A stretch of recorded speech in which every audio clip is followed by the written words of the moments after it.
Good evening, everyone. This is my Bible verse for tonight from Matthew 6:11.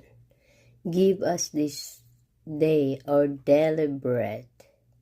Inspiration. Most of us get up each morning and head to work to earn our keep for the day. But do we pause and ask God to sustain our work?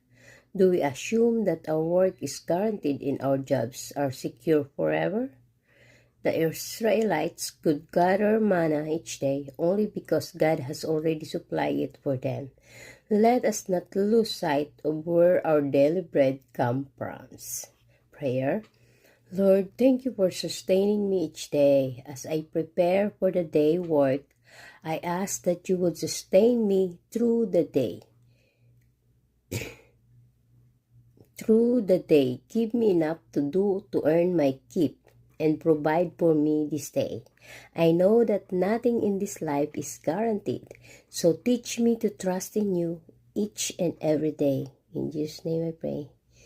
Amen. What a beautiful Bible verse. We really need to trust God that He is a good provider. He never abandons us. He never forsakes us.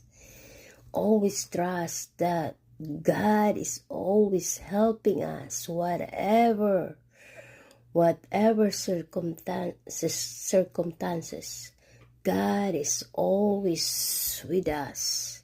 God is always helping us. No matter what happens, God is always beside us. He never leaves us. He never forsakes us.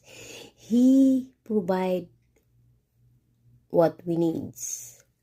Okay? Always remember, Jesus loves you. God bless everyone.